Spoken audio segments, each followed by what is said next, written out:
बोलिए श्री प्राणनाथ प्यारे की जय। बोलिए श्री सतगुरु जी महाराज की जय। प्रेम प्रणाम जी। जी प्रणाम जी। कोई आस को सुआइयो, कोई आस को सुआइयो, समिया है आखरी, किन की विलंब न कीजियो, खिन की विलंब न कीजियो, समिया है आखरी, कोई आस को सुआइयो। उठना है हंस के धाम में, ऐसा यतन करो, उठना है हंस के धाम में, ऐसा यतन करो, अब कहनी सुननी ना रही, रहनी पे पग धरे, अब कहनी सुननी ना रही, रहनी पे पग धरे, झूठी उम्मीद छोड़ियो, झूठी उम्मीद छोड़ियो, समिया है आखरी, कोई आस को सुआइयो। हम तन है प्राणधार के, उनसे जुदा नहीं, हम तन है प्राणधार के, उनसे जुदा नहीं, तिस वास्ते यूं भूलना वाजिब तो है नहीं, इस वास्ते यूं भूलना वाजिब तो है नहीं, चरणों से बंध बांधियो, चरणों से बंध बांधियो, समिया है आखरी, कोई आस को सुआइयो। बिरहा जगे जो धाम का, तो बात कुछ बने, बिरहा जगे जो धाम का, तो बात कुछ बने, हम इल्म और ईमान से कुर्बानियाँ करें, हम इल्म और ईमान से कुर्बानियाँ करें, सिंगार इश्क साजियो, सिंगार इश्क साजियो, समिया है आखरी, कोई आस को सुआइयो, समिया है आखरी, खिन की विलंब ना कीजियो, खिन की विलंब ना कीजियो, समिया है आखरी, कोई आस को सुआइयो। धाम के धनी की जय, श्री सतगुरु महाराज की जय। प्रणाम जी। प्रेम प्रणाम जी। बहुत सुंदर भाव, बहुत ही प्यारा, बहुत प्यारा। बोलिए श्री प्राणनाथ प्यारे की जय। बोलिए श्री सतगुरु जी महाराज की जय। प्रथम लागू दो चरण को, दनिये न छुड़ायो खिन, लाख तली लालेडिया, मेरे जीव के यही जीवन, इन पाँव तले पड़ी रहूं, धनी नजर खोलो बातून, पालना वालों निरखूं नेत्रे, मेरे जीव के यही जीवन, मेरे जीव के यही जीवन। चर्चा प्रारंभ होते हैं, सुनो साथी चित दे, भजो राज श्यामा श्री प्राणनाथ, सखी जीवन हमारो ए। श्री महामति कहे सुनो साथी जी, भैया चर्चा का बखत, अब तुम सुनियो चित दे, लाल आगे आए बैठे न तखत, लाल आगे आए बैठे न तखत। बोलिए श्री प्राणनाथ प्यारे की जय। बोलिए श्री सतगुरु जी महाराज की जय।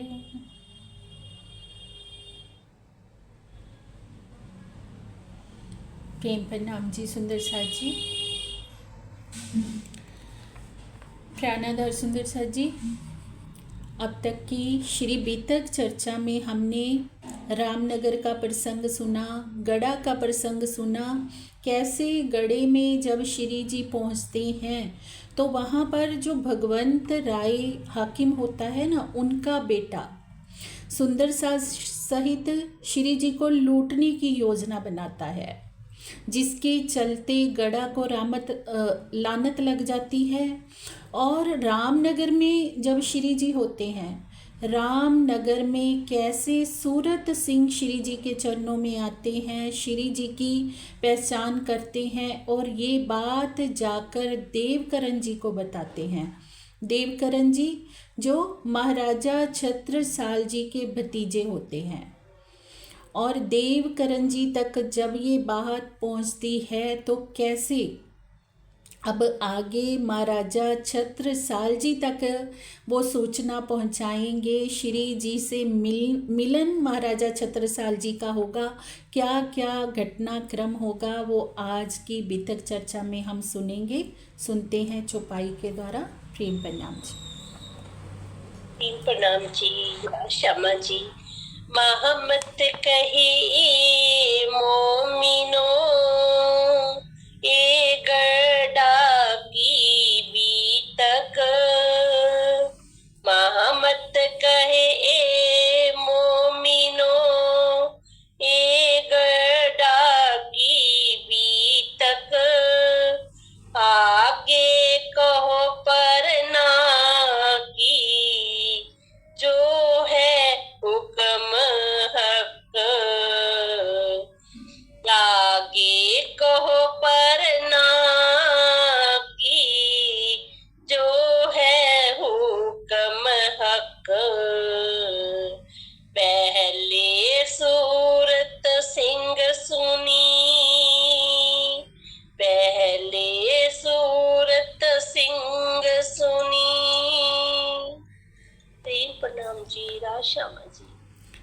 प्रणाम जी। प्राण प्रीतम अक्षरातीत श्री लालदास जी की धाम हृदय में विराजमान होकर पन्ना के बीतक वर्णन करवा रहे हैं कि कैसे रामनगर में सूरत सिंह जी श्री जी के चरणों में आते हैं। जब उनको श्री जी की पहचान हो जाती है तो जाकर देवकरण जी को बताते हैं श्री जी के विषय में। अब देवकरण जी श्री जी के पास आते हैं और श्री जी की जब उनको पहचान होती है तो सोचते हैं, अपने मन में विचार करते हैं कि मेरे चाचा जी महाराजा छत्रसाल जी जो 12 वर्षों से श्री विद्याविनंद बुद्ध निष्कलंक स्वरूप की बाट देख रहे हैं। अब इसके पीछे का क्या रहस्य है सुंदर सा जी कि महाराजा छत्रसाल जी कैसे श्री जी की बाट देख रहे थे। एक बार की घटना है, जब श्री जी जागनी कार्य के लिए निकले होते हैं 1728 ईस्वी में, और अब जब मिलन का समय आएगा, अब समय हो चुका है विक्रम संवत 1740 का, और आज से 12 वर्ष पहले एक रात को जब महाराजा छत्रसाल जी सोए होते हैं तो उन सौपन में वो देखते हैं कि कोई आकर उनको चांदी की मोहर देता है। जब महाराजा छत्रसाल जी उठते हैं तो अपने बिस्तर पर देखते हैं, सच में ही चांदी की मोहर बिस्तर के ऊपर पड़ी होती है। तब से महाराजा छत्रसाल जी श्री जी की बाट देख रहे होते हैं और उस मोहर के ऊपर चित्र बना होता है श्री विद्याविनंद बुद्ध निष्कलंक स्वरूप का। तब से महाराजा छत्रसाल जी वो मोहर को अपने गले में डाले रहते हैं और बाट देख रहे होते हैं कि वो स्वरूप एक ना एक दिन मुझे आकर अवश्य ही मिलेगा। अब ये बात जो महाराजा छत्रसाल जी के भतीजे हैं देवकरण जी, उनको पता होती है कि श्री जी की बाट मेरे चाचा जी देख रहे हैं, तो क्यों ना मैं श्री जी से उनकी भेंट करवाऊं।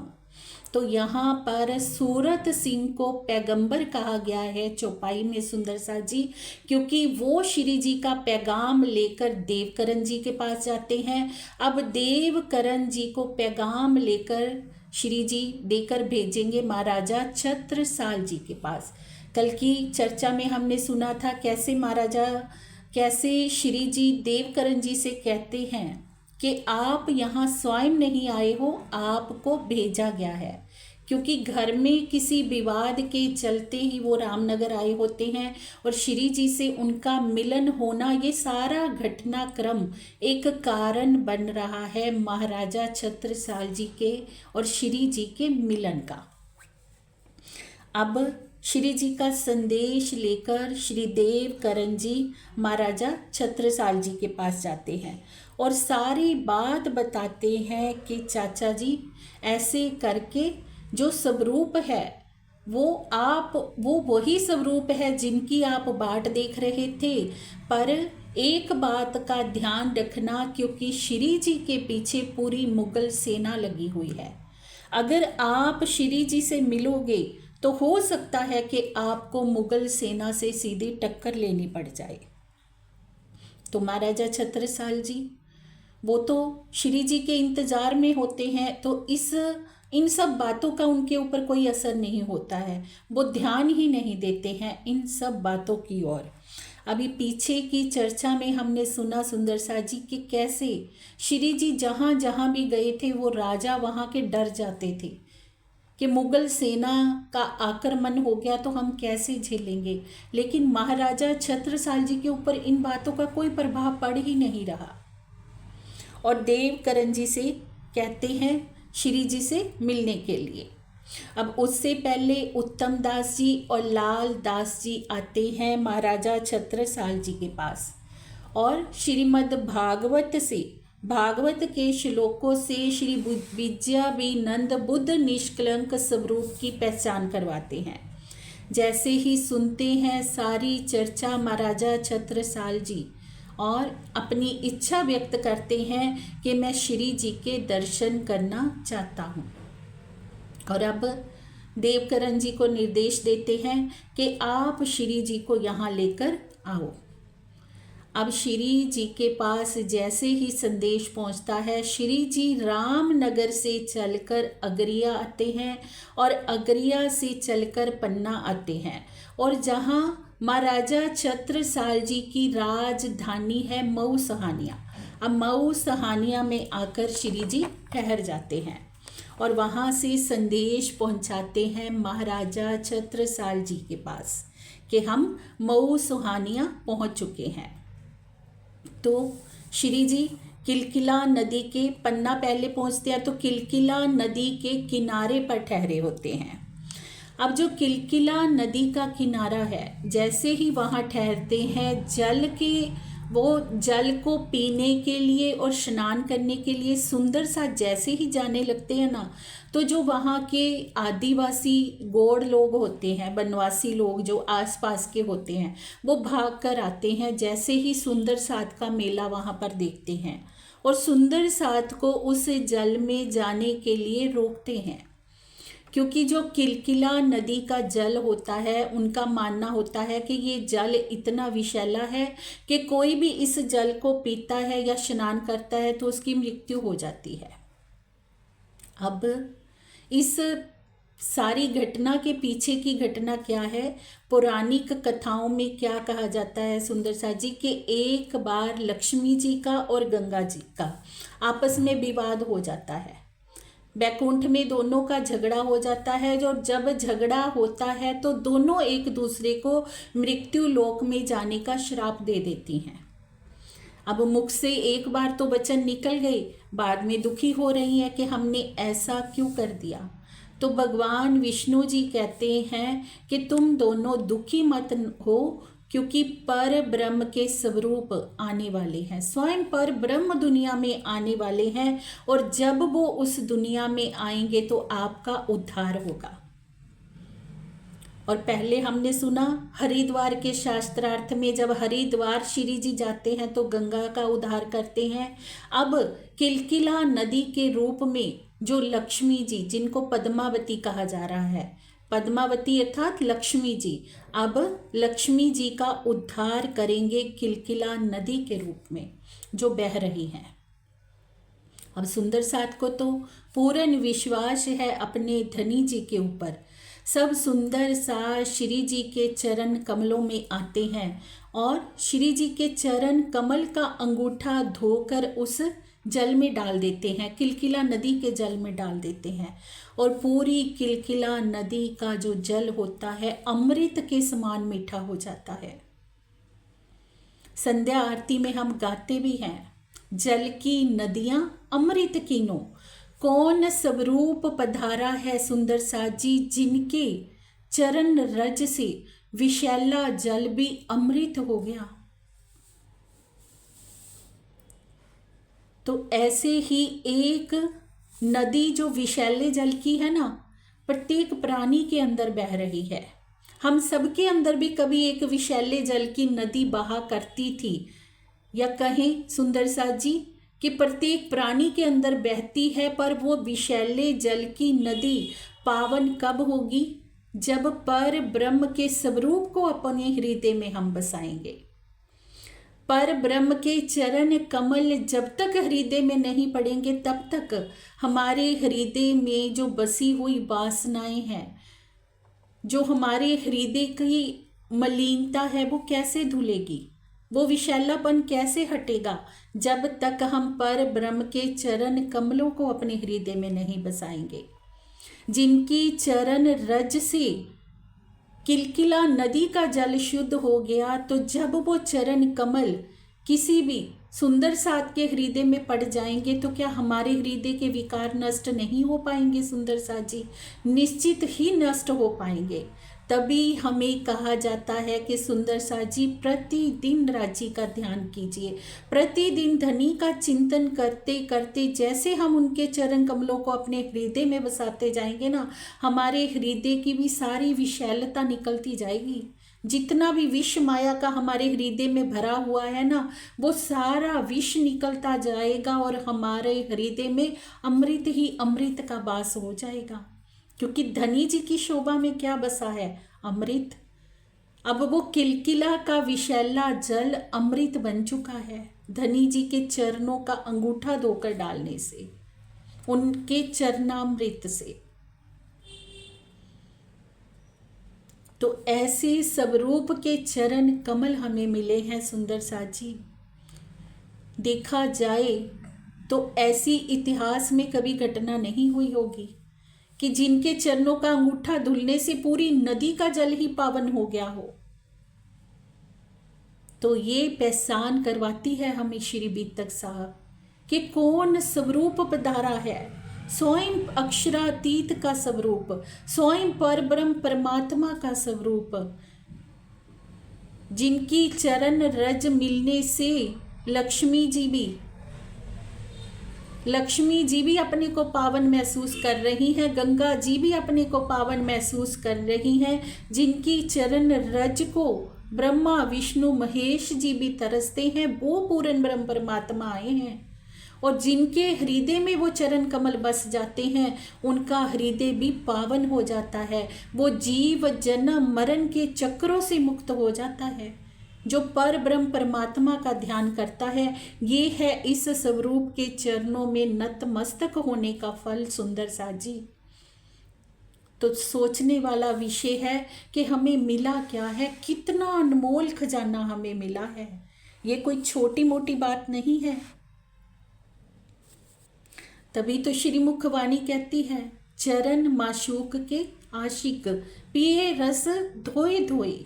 धनी जी के चरण क्या हैं? ब्रह्म आत्माओं के जीवन के आधार है। ब्रह्म सृष्टियों का एक ही काम होना चाहिए कि उन चरणों को धो धो कर पीती रहें, अपने हृदय में बसाती रहें, क्योंकि उन चरणों के हृदय में बसने से ही सारे विकार हमारे हृदय से बाहर निकल जाएंगे।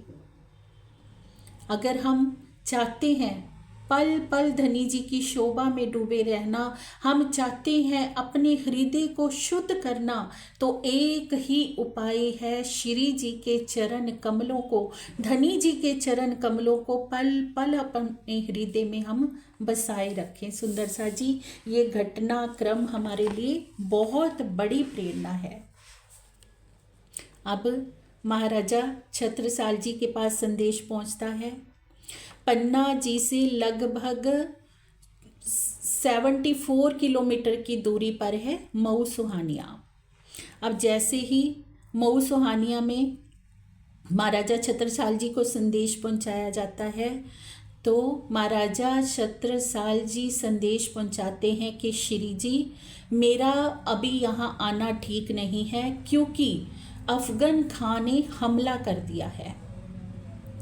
अगर आप कृपा करें कि आप मुझे यहीं पर आकर दर्शन दें, तो मैं आपके दर्शन पाकर धन्य धन्य हो जाऊंगा।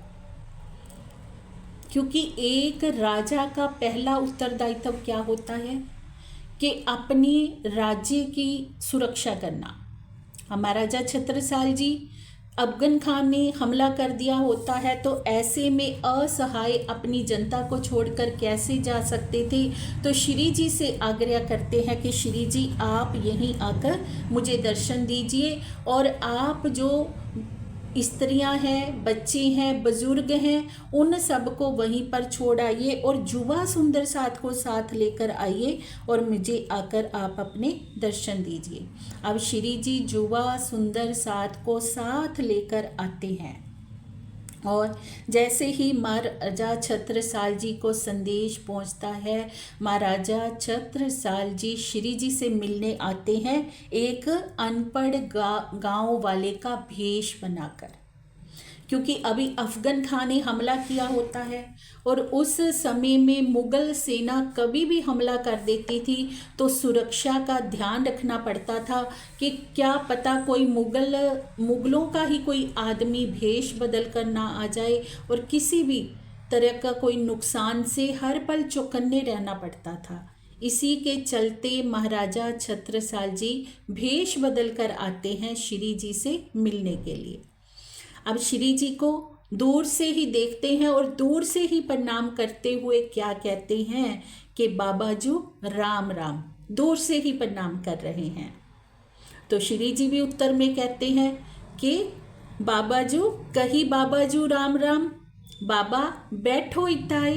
श्री जी भी कहते हैं कि बाबा जी राम राम और मेरे पास आकर यहाँ बैठिए। तो महाराजा छत्रसाल जी सोचते हैं कि ये कौन है जो मुझे अपने पास बुला रहे हैं, क्योंकि अभी पहचान नहीं है सुंदर साथ जी, और जब पहचान होएगी तब कैसे समर्पित हो जाएंगे महाराजा छत्रसाल जी, क्योंकि बिन पहचान कोई क्या करे। चाहे खासल खास है, चाहे सिरदार है, चाहे कोई भी है, जब तक हमें उस स्वरूप की पहचान नहीं है तब तक कैसे फिदा होंगे। पहचान के ही तो फिदा हुआ जाता है। जब तक पहचान ही नहीं है तब तक तो ये लीला चलेगी ना। और अभी जैसे ही महाराज ये सोच रहे होते हैं कि आखिर ये कौन है जो मुझे इस कदर अपने पास बुला रहे हैं, तो इस डर के पीछे एक घटना ये भी थी कि महाराजा छत्रसाल जी जो डर रहे हैं, डरता कौन है? हमारा जीव। अब जीव के अंदर पिछले जन्मों के संस्कारों के चलते हुए भय होता है। ऐसी ही घटना महाराजा छत्रसाल जी के साथ भी हुई होती है कि पिछले जन्म में महाराजा छत्रसाल जी का ये दोबारा जन्म होता है। पिछले जन्म में भी वो अपनी माँ के, इसी माँ के, सारंदा माँ के ही पुत्र होते हैं। और जब उनकी अवस्था 13-14 साल की होती है ना, तो एक समय में नदी में स्नान कर रहे होते हैं, तो उस समय उनकी हत्या कर दी गई होती है मुगलों के द्वारा। पीछे से किसी ने वार कर दिया था। तब उनकी माता बहुत दुखी होती है, तो एक बार अब माँ के सपने में आकर उनका जीव कहता है कि माँ तुम दुखी मत हो, मैं दोबारा तुम्हारे यहीं जन्म लूँगा। तो महाराजा छत्रसाल जी दोबारा जन्म लेते हैं। तो ये घटना होने से जो उनका जीव था, उनके अंदर ना एक भय बना हुआ था कि कोई पीछे से वार ना कर दे या कोई भेष बदल कर वार ना कर दे, तो उसके चलते वो थोड़े चौकन्ने रहते थे। अब जैसे ही श्री जी बुलाते हैं कि यहाँ आकर मेरे पास बैठो, थोड़ा सा पास आते हैं श्री जी के, थोड़ा सा पास आकर बैठते हैं, फिर से खड़े हो जाते हैं। अब श्री जी फिर से पास बुलाते हैं। अब फिर से जब श्री जी के पास बैठते हैं तो श्री जी कहते हैं आखिर तुम मेरे फंद में आ ही गए हो। तो महाराजा छत्रसाल जी कहते हैं श्री जी से, अपने गले में डाली हुई मोहर को दिखाते हुए कि एक इन विद्याविनंद बुद्ध निष्कलंक के अलावा कोई भी मुझे अपने फंदे में नहीं फंसा सकता। श्री जी कहते हैं अच्छा ठीक है फिर। तो कहते हैं कि जो आसन पे बैठा हूँ ना, इस आसन को उठाकर देखो एक साइड से। जैसे ही महाराजा छत्रसाल जी एक कोना श्री जी के आसन का उठाते हैं तो देखते हैं कि जैसी मोहर उनके गले में डली हुई थी, ऐसी अनेकों ही मोहरें वहाँ पर पड़ी हैं। जैसे ही श्री जी उस महाराजा छत्रसाल जी उस मोहर के साथ वो मोहर को मिलाते हैं जो उनके गले में पहननी थी, और उस मोहर को मिलाते हैं तो देखते हैं कि ये तो बिल्कुल सेम है। तो एक बार तो सिर नीचा करे हुए वहाँ से चल देते हैं, चुपचाप वहाँ से चल देते हैं और अपने मन में विचार करते हैं कि मैं जिनको 12 वर्षों से खोज रहा था वो स्वरूप आया बैठा है और मैंने उनसे इतनी रूखी भाषा में बात करी। तो मन में पश्चाताप होने लगता है महाराजा छत्रसाल जी को कि जिनको इतने वर्षों से ढूंढ रहा था वो आया, तो मैं उनकी पहचान न कर पाया और रूखी भाषा से उनसे बात करता रहा, और महल में आकर घोषणा कर देते हैं सबको कि आया परवरदिगार। सबको बोल देते हैं कि जिन्होंने भी दीदार करना है दीदार कर लीजिए, क्योंकि स्वयं अक्षरातीत आए बैठे हैं, स्वयं पर ब्रह्म का स्वरूप आए बैठे हैं। महाराजा छत्रसाल जी की 3 रानियां थी, देवकुंवरी जी, सुशीला और कमला। तीनों रानियों को भी बोल देते हैं कि जिनको दीदार करना हो जाकर दीदार कराएं, स्वयं अक्षरातीत पधारे हुए हैं। अब जो रानी होती है उनकी देवकुंवरी, पहले वो जाती हैं भेष बदल कर, एक ब्राह्मणी का वेश बना लेती हैं। वो वेश बदल कर देखने जाती हैं कि सचमुच ही श्री जी प्राणनाथ जी हैं, अक्षरातीत हैं। तो जैसे ही थोड़ी सी उनको पहचान मिलती है तब जाके श्री जी का दर्शन करती हैं। और इधर महाराजा छत्रसाल जी अपने चाचा बल दीवान को भेज देते हैं सारी सेना के साथ, पूरे राजसी ठाठ बाट के साथ कि सब सुंदर साथ की अगवानी कीजिए। और महाराजा छत्रसाल जी अपने महल में गाजे बाजे के साथ श्री जी को लेकर आते हैं और श्री जी के चरणों में अपना सिर रख देते हैं। और जैसे ही अपने हृदय की भावना श्री जी के आगे व्यक्त करने लगते हैं, तभी जो अफगन खां होता है वो युद्ध का बिगुल बजा देता है। और जैसे ही युद्ध का बिगुल बज गया तो अब महाराजा छत्रसाल जी तो बैठे नहीं रह सकते थे। सुंदरसा जी श्री जी से कहते हैं महाराजा छत्रसाल जी कि श्री जी अब मुझे जाना ही होगा, और हो सकता है ये आपकी और मेरी आखिरी भेंट हो, क्योंकि अफगन खां ने युद्ध हमला कर दिया है और अफगन खां के पास तो बहुत सेना है। उसके पास 8,000 की सेना है, जिसके अंदर 3,000 घुड़सवार हैं, और महाराजा छत्रसाल जी के पास केवल 1,000 सैनिकों की सेना थी। तो श्री जी से कहते हैं कि मैं अफगन खां का मुकाबला नहीं कर सकता। तो श्री जी कहते हैं घबराने की आवश्यकता नहीं है। ऐसे ही विचलित हम भी हो जाते हैं सुंदर साथ जी, जब हमें ये पहचान नहीं होती कि हमें आखिर मिला क्या है, कौन से स्वरूप के सानिध्य में हम आ चुके हैं। जब हम देखते हैं सब और अपनी दृष्टि को दौड़ाते हैं। जब हम पहली बात तो जब हम चितवनी में भी बैठते हैं ना, हम सब सुंदर साथ की क्या हालत होती है, हम कहते हैं चितवनी लगती नहीं, क्योंकि हमारा तन कभी आड़े आता है, कभी मन आड़े आता है, कभी तन हमें बैठने नहीं देता, कभी घुटने दर्द होते हैं, कभी कमर दर्द होती है, कभी मन आड़े आ जाता है, मन भागता है। तो ये क्या है? ये सेना ही तो है जो हम सोचते हैं हमारी सेना कमज़ोर है तो हमें हरा देगी, पर श्री जी का वरद हस्त जिनके ऊपर हो गया उनको भला कौन हरा सकता है। श्री जी कहते हैं घबराने की आवश्यकता नहीं, मुस्कुराते हुए कहते हैं मैं हर पल तुम्हारे सिर पे हूँ। तो एक कदम अगर हम बढ़ाते हैं सुंदर साथ जी, तो हमारे श्री जी का वरद हस्त हमारे साथ है हर पल। ये विश्वास हमें रखकर चलना होगा। जब उनका वरद हस्त हमारे साथ है तो कोई भी सेना हमें, अफगन खां की सेना या कोई भी सेना हमें हरा नहीं सकती। और वो सेना कौन सी है, हमें कौन सी सेना हरा रही है? अब हमारे सामने कोई जाहरी लड़ाई तो है नहीं महाराजा छत्रसाल जी की तरह, हमारे सामने तो बातूनी अपनी गुणांग इंद्रियों की लड़ाई है। हमें कौन सी लड़ाई लड़ रहे हैं हम सुंदर साथ? अपनी ही गुणांग इंद्रियों से लड़ रहे हैं ना। हम रोज़ हमारी यही कहानी होती है कि हमें हमारी गुणांग इंद्रियां फजीत करती हैं, वो हमें श्री जी के ऊपर कुर्बान होने नहीं देती। तो श्री जी ने महाराजा छत्रसाल जी को रक्षा सूत्र बांधा सुंदर साथ जी, और उस दिन रक्षा बंधन का दिन था। श्री जी ने कहा घबराने की आवश्यकता नहीं है, मैं हर पल एक पाँव से तुम्हारे सिर पर खड़ा हूँ, और रक्षा सूत्र बांध देते हैं। ऐसे ही धनी जी ने एक रक्षा सूत्र हम सब ब्रह्मंगनाओं के हाथ में दिया है। हम सब के पास रक्षा सूत्र है। ये रक्षा सूत्र हमारी श्री मुखवाणी है जो धनी जी ने हमें दी है, जो हमें कभी भी किसी भी सेना से, जो हमारी गुणांग इंद्रिय रूपी सेना हमें फजीत करने के लिए खड़ी हो जाती है ना, उससे लड़ने के लिए ये हमें बल देती है। ये श्री जी का रक्षा सूत्र है हमें दिया हुआ।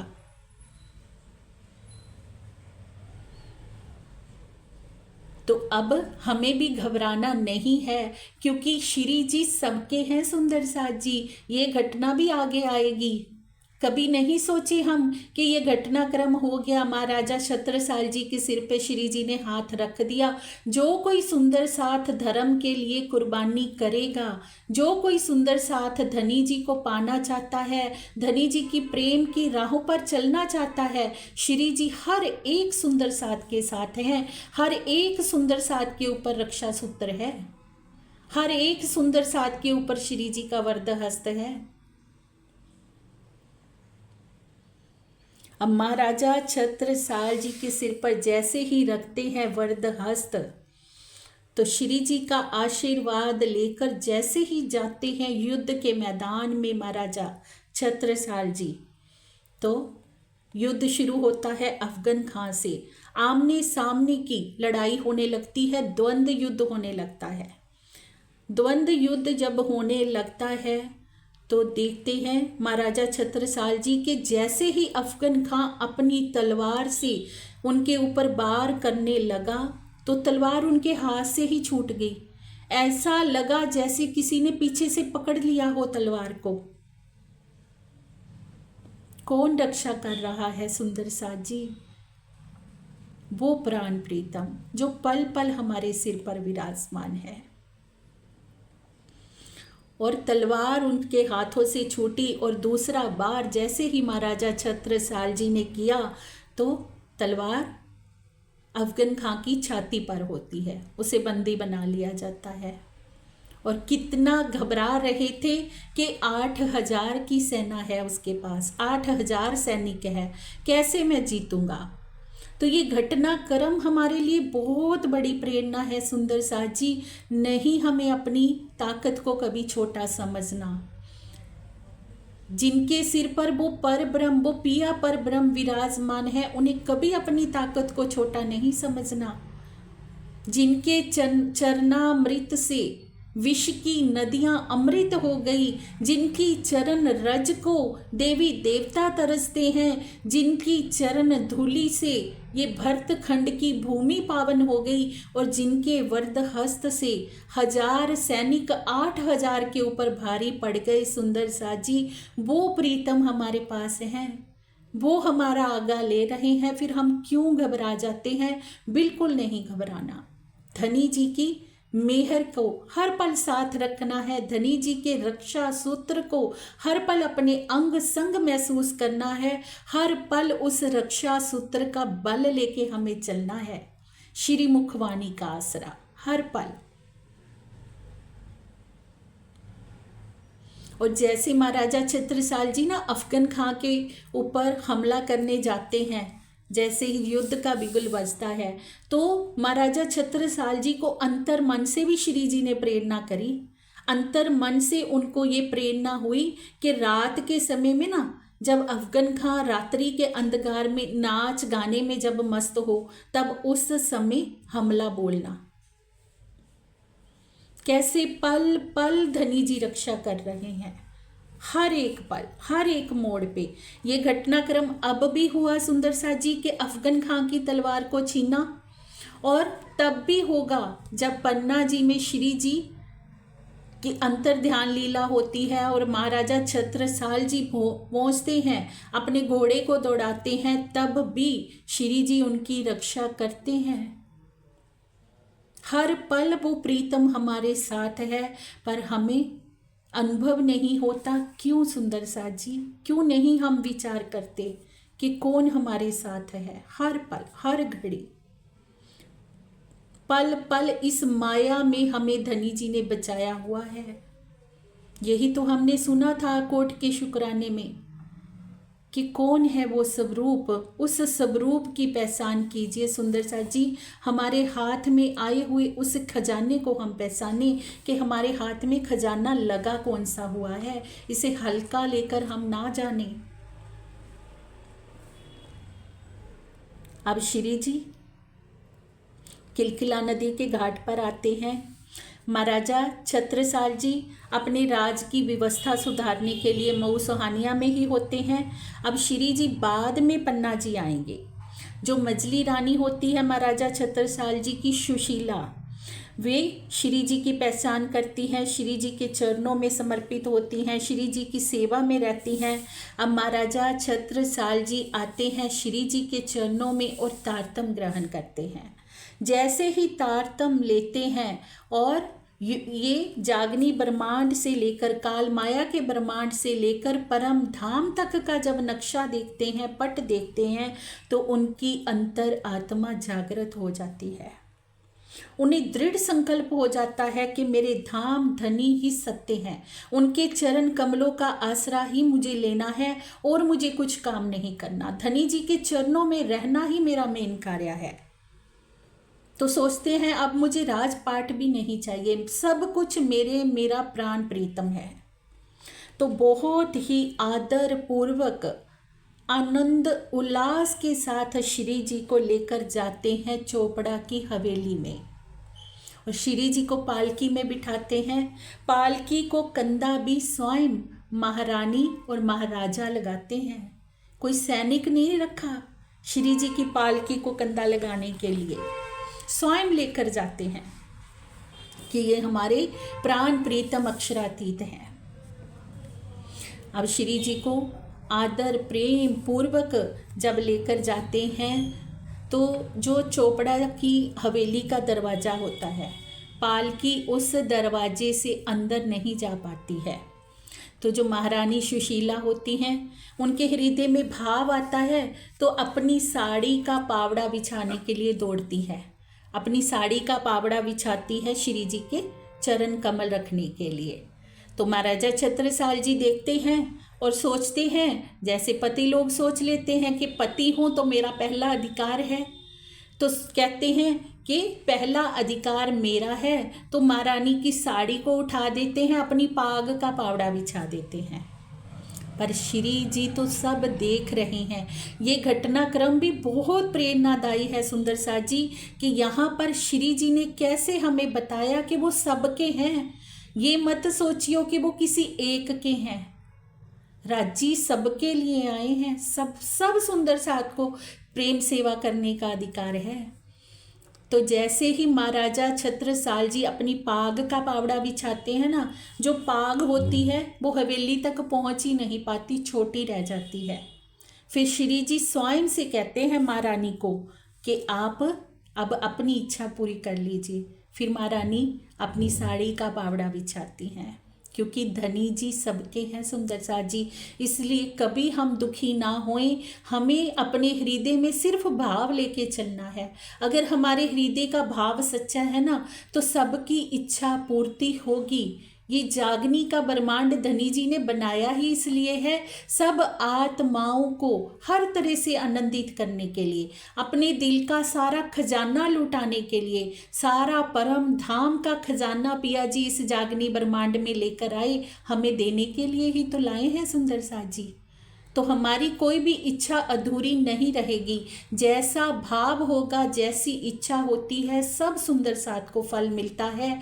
इसलिए अपनी इच्छा को हमेशा नेक रखें, धनी जी की सेवा कार्य करने की इच्छा रखें, धनी जी के ऊपर समर्पित होने की इच्छा रखें, क्योंकि हमारी कोई भी इच्छा निष्फल होने वाली नहीं है, क्योंकि सबका साहिब आ गया है। कुल सृष्टि के भाग्य खुल गए हैं वो पिया पर ब्रह्म के आ जाने से।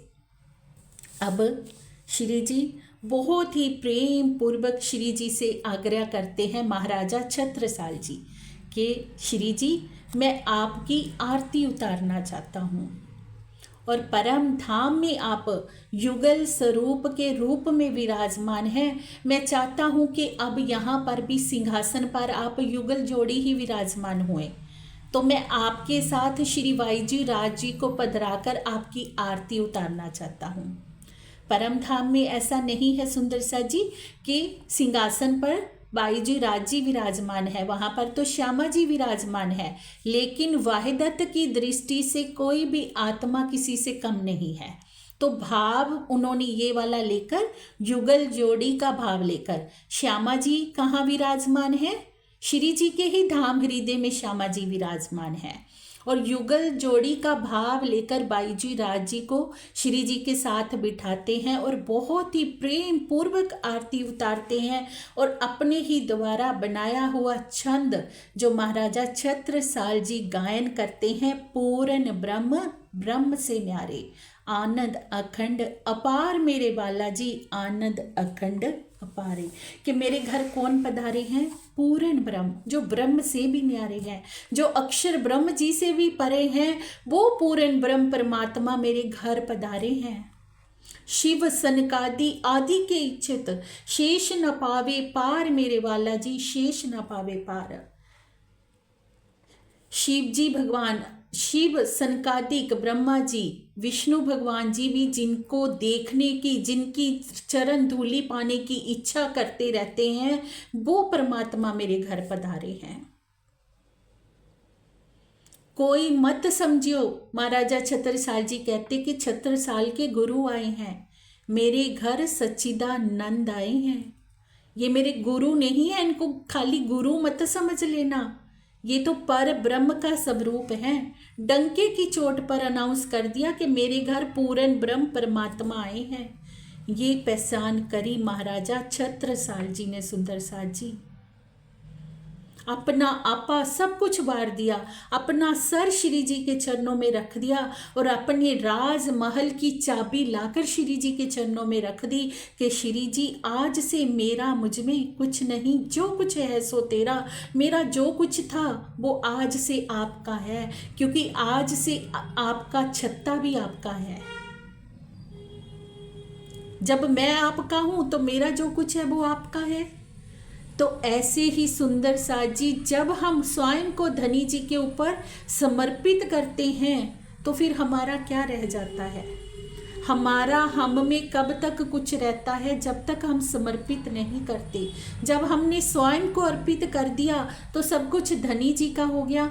जब हम धनी जी के हो गए तो फिर जैसे भी हैं धनी जी देखेंगे। इसीलिए समर्पण की बहुत अहमियत है। समर्पण को कलश कहा गया है सुंदर साथ जी, क्योंकि जिसने स्वयं का अर्पण कर दिया ना, उसने सब कुछ कर दिया, सब कुछ दे दिया, जिसने अपना आपा दे दिया।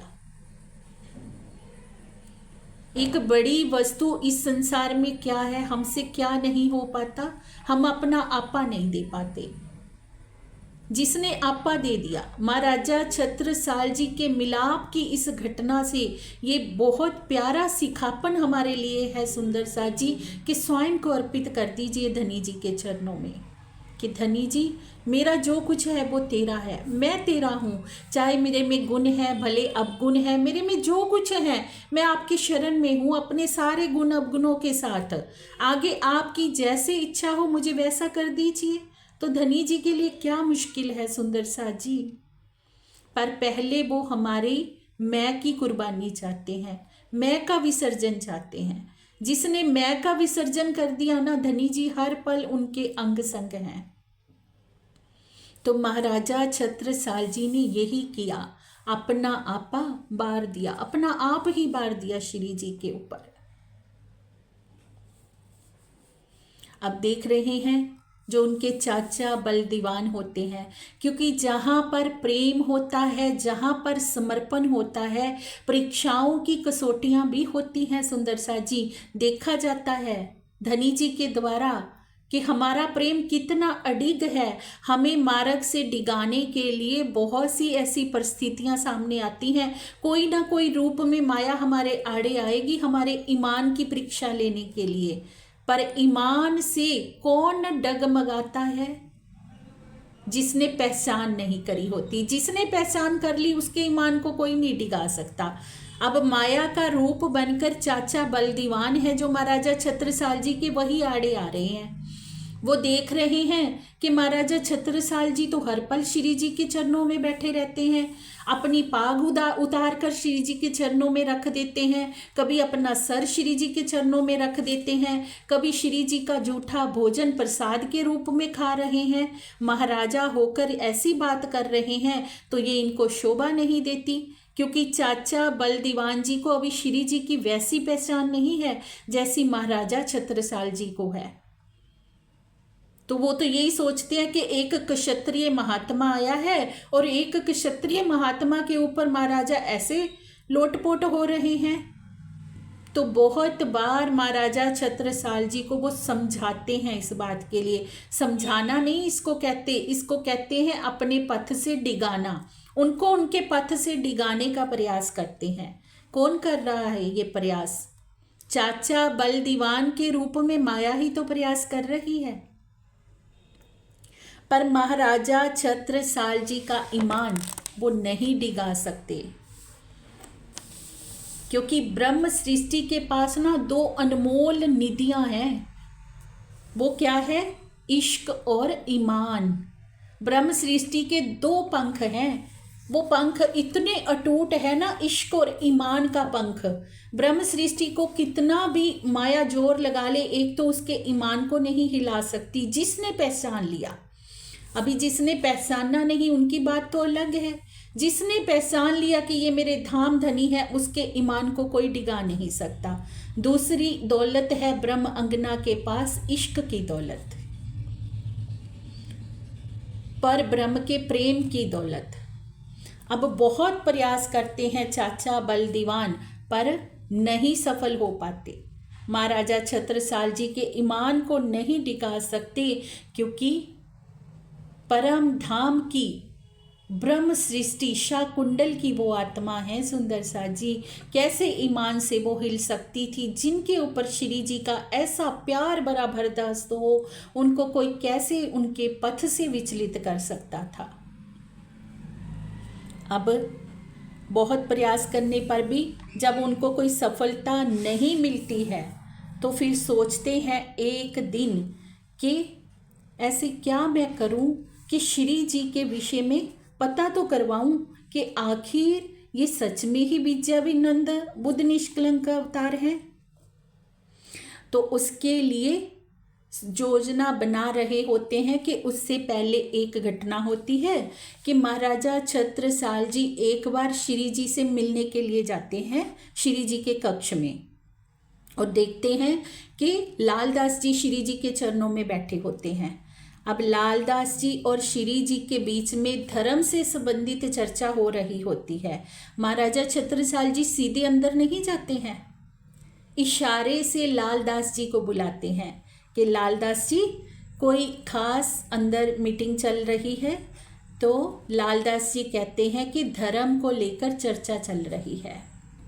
तो पूछते हैं कि अगर आज्ञा हो तो मैं आ सकता हूँ। तो लालदास जी कहते हैं मैं श्री जी से पूछ कर आता हूँ।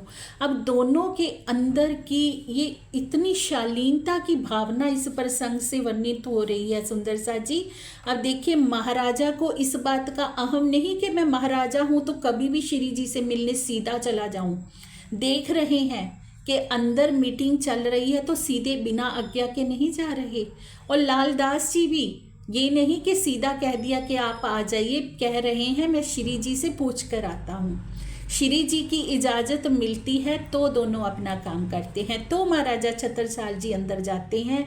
ये होती है अमीरुल मोमिन, ऐसे ही उनको नहीं कहा गया, ये है शालीनता।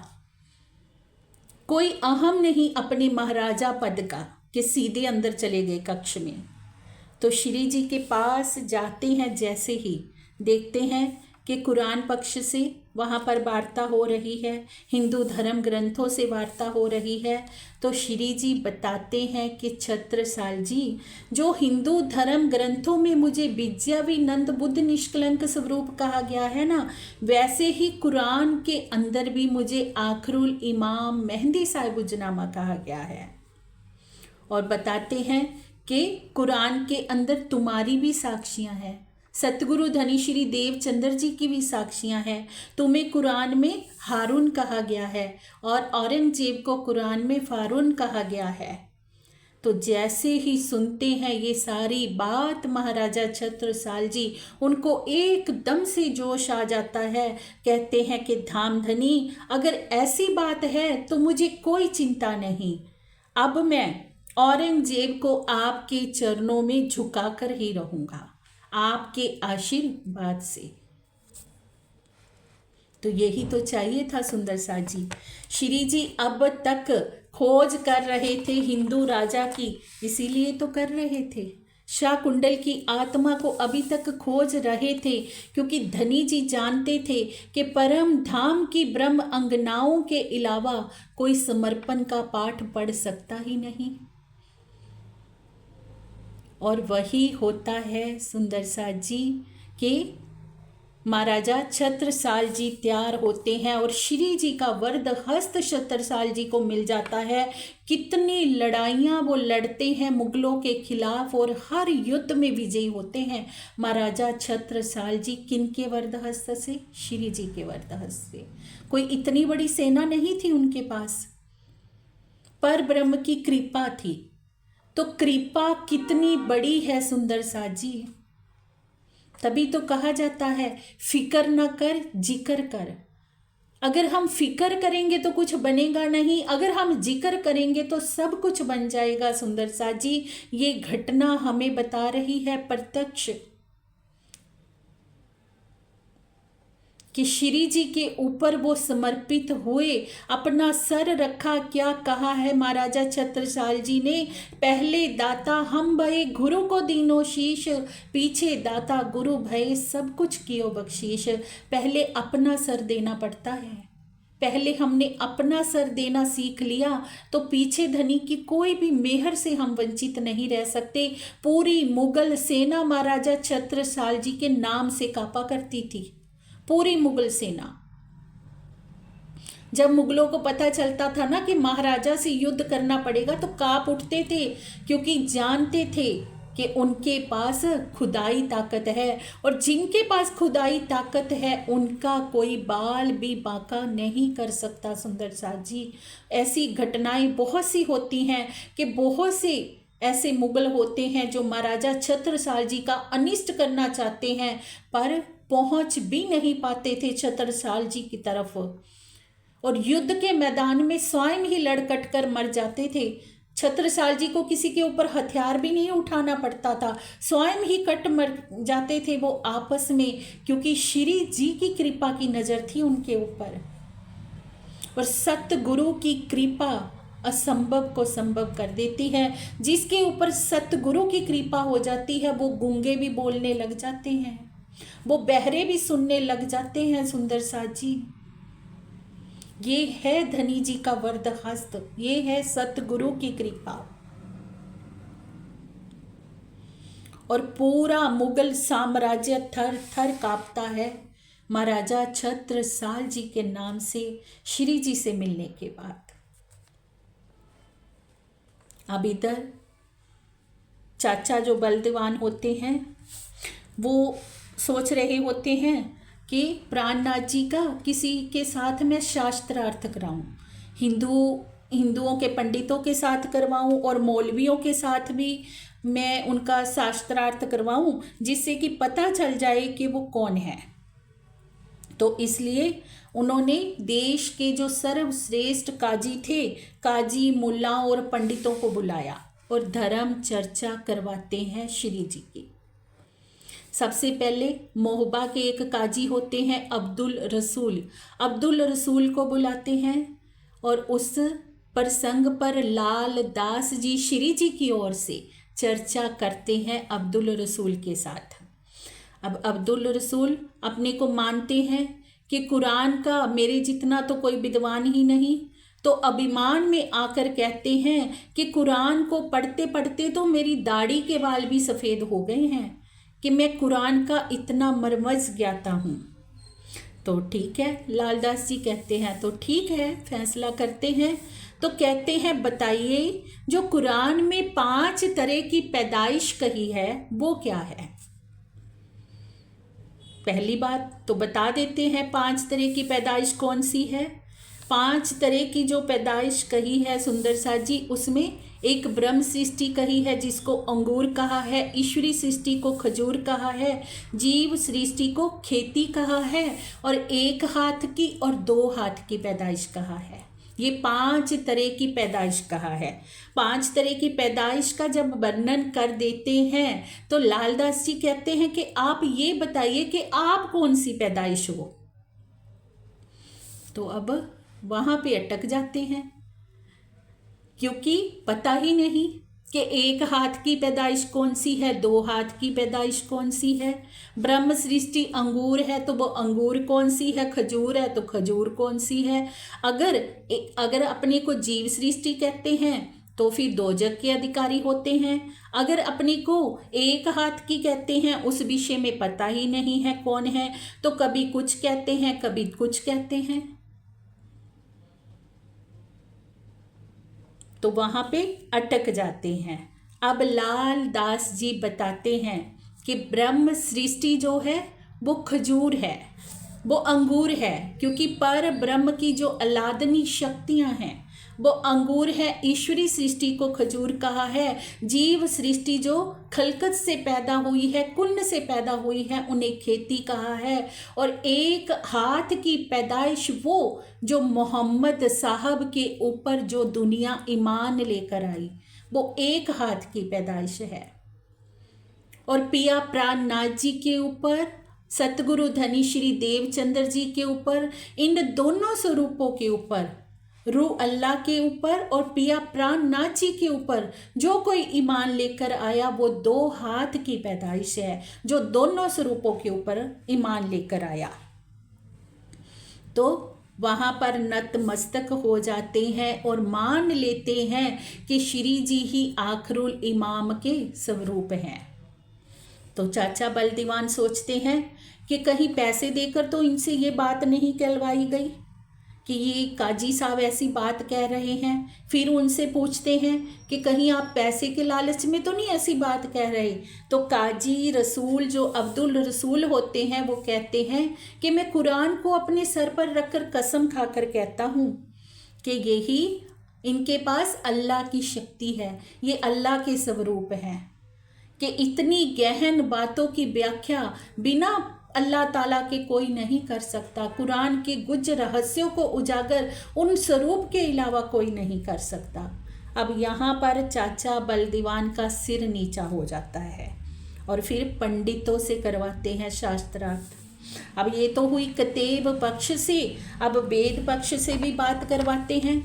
पंडित 3 पंडित जो वहाँ के बड़े विद्वान थे उनको बुलाया जाता है, जिनका नाम होता है सुंदर, बल्लभ और बद्री।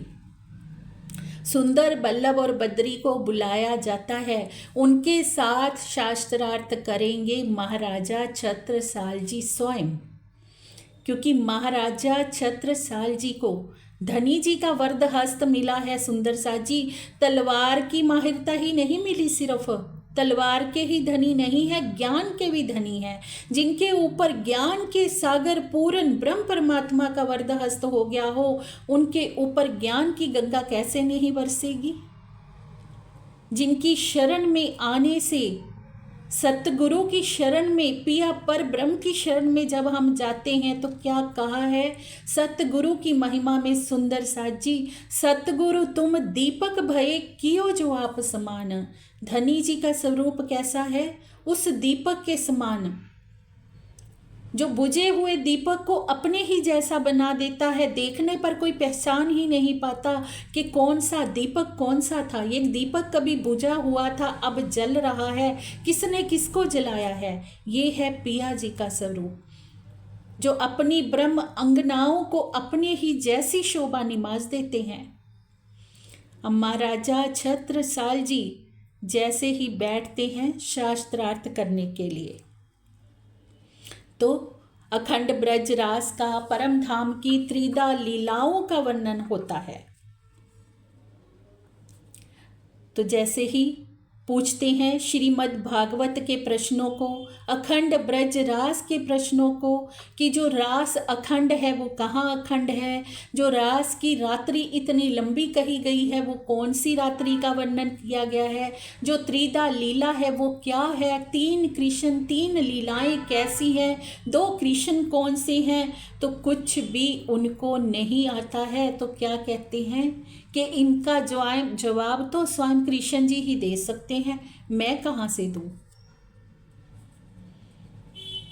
तो अब फिटकार लगती है उनको भी, जो बद्रीदास पंडित होते हैं। किनके द्वारा, जो दूसरे 2 पंडित होते हैं सुंदर और बल्लभ के द्वारा, जब वो अपनी हार मान लेते हैं तो वो पंडित कहते हैं कि तुमने ये अच्छा नहीं किया कि अपनी हार मान ली, अब हमें कहाँ से खाने पीने का जुगाड़ हमारा होगा, क्योंकि तुम तो शास्त्रार्थ में ही हार गए। तो फिर सोचते हैं कि चलो मिलकर एक युक्ति निकालते हैं, एक बनावटी प्रश्नावली बना देते हैं और महाराजा छत्रसाल जी के सामने वो पेश करेंगे और उनको कहेंगे हमारे इन सवालों का आप जवाब दीजिए। तो महाराजा छत्रसाल जी के सामने जैसे ही वो बनावटी प्रश्नावली लेकर जाते हैं तो महाराजा जान जाते हैं कि श्रीमद् भागवत में तो ये विषय ही नहीं है कि तुम लोगों ने गलत प्रश्न बनाए। तो महाराजा छत्रसाल जी को गुस्सा आता है और कहते हैं कि तुम लोग ब्राह्मण हो ही नहीं, क्योंकि ब्राह्मण कौन होता है? जो आचरण से ब्राह्मण होता है। हमने सुना था श्री बीतक साहब में श्री जी ने क्या कहा था सुंदर साथ जी, कि ब्राह्मण कौन है? जो ब्रह्म का चिंतन करता है। सुंदर साथ से श्री जी ने कहा कि तुम ब्रह्म को जानते हो इसलिए ब्राह्मण हो। ब्राह्मण होता है आचरण से। तो महाराजा छत्रसाल जी उनको फिटकार लगाते हैं तो सब गिर पड़कर क्षमा मांगते हैं कि हमसे बहुत बड़ी गलती हो गई। तो जो बद्रीदास जी होते हैं वे इल्ज़ाम सुंदर के ऊपर और बल्लभ के ऊपर लगा देते हैं कि मैं तो उनके बहकावे में आ गया। तो अब माँ जो चाचा बलदीवान होते हैं वो शर्म के मारे अपना मुख छिपाते हुए घूमते हैं और अब श्रद्धा पूर्वक श्री जी के चरणों में शीश झुका देते हैं। धीरे धीरे समा बीतता जाता है। श्री जी के सानिध्य में महाराजा छत्रसाल जी होते हैं। फिर एक नई बात की कानाफूसी धीरे धीरे सुंदर साथ में होने लगती है, जिनमें से मेन काम तो चाचा बलदीवान का ही होता है। चाचा बलदीवान ने कहना प्रारंभ कर दिया होता है कि श्री जी के पास ना कोई रसायन है जिससे वो सोने लोहे से सोना बनाने की कला जानते हैं, क्योंकि इतना सारा सुंदर साथ है और सब सुंदर साथ का खाने पीने का कार्यभार कहाँ से चल रहा है? जरूर ही श्री जी के पास कोई रसायन है। तो महाराजा छत्रसाल जी को जैसे ही ये बात पता चलती है कि महल में ऐसी बातें हो रही हैं, तो श्री जी के चरणों में जाते हैं और चरण पकड़कर पूछते हैं कि धनी जी, सब सुंदर साथ के खर्चा का जो कार्यभार है वो कैसे चलता है? तो श्री जी बताते हैं कि छत्रसाल जी लगभग 10 वर्षों से मेड़ता के सुंदर साथ हैं राजा राम झांझन भाई जी। वो ही सारी 5000 सुंदर साथ की सेवा का खर्चा अकेले उठा रहे हैं। तब महाराजा छत्रसाल जी जैसे ही सुनते हैं ये वचन तो कहते हैं कि मेरे तो महाराजा होने पर ही धिक्कार है। मेरे घर स्वयं अक्षरातीत आए बैठे हैं और सेवा कोई और कर रहा है, खाने पीने की सेवा कहीं और से आ रही है, तो मैं कैसा महाराजा हूँ? तो ये बात का गम उनके हृदय को ऐसा लग जाता है कि महल में आकर अपने कक्ष का दरवाजा बंद करते हैं और रुदन करते रहते हैं। इस पीड़ा से व्यथित होकर महाराजा छत्रसाल जी, जैसे ही महारानियों को पता चलती है ये बात कि महाराजा तो सुबह से कक्ष नहीं खोल रहे हैं, तो चाचा बलदीवान को बुलवाती हैं। जैसे तैसे करके चाचा बलदीवान कक्ष खुलवाते हैं। जैसे ही उनको पता चलती है सारी बात, तो उनको कहते हैं चाचा कि आप श्री जी से इस विषय में बात करो। तो महाराजा छत्रसाल जी अगले दिन जाते हैं श्री जी के चरणों में और कहते हैं कि धाम धनी, मेरी एक इच्छा है कि जो सेवा राजा राम झांझन भाई जी कर रहे हैं, अब वो सेवा का कार्य आप मुझे सौंप दीजिए और उन दोनों सुंदर साथ को भी आप अपने चरणों में यहीं बुला लीजिए।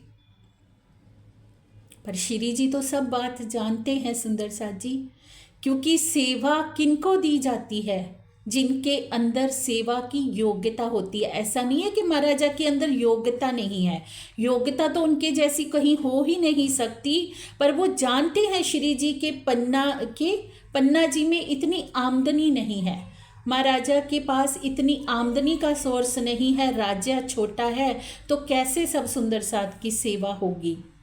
अब वो भी इच्छा को धनी जी कैसे पूर्ण करेंगे? तो बात सुनते ही श्री जी कहते हैं महाराजा से कि आप अपना घोड़ा लेकर सुबह सुबह मेरे पास आ जाना।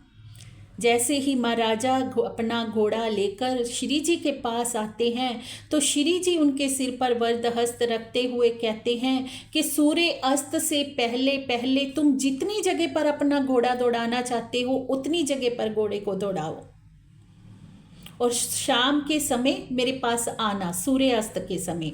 जैसे ही महाराजा छत्रसाल जी घोड़ा दौड़ाकर श्री जी के पास आते हैं तो क्या वचन श्री जी के मुख से निकलते हैं कि जितनी जितनी धरती पर तुम्हारे घोड़े ने पग धरे हैं वो सारी धरती हीरा उगलेगी।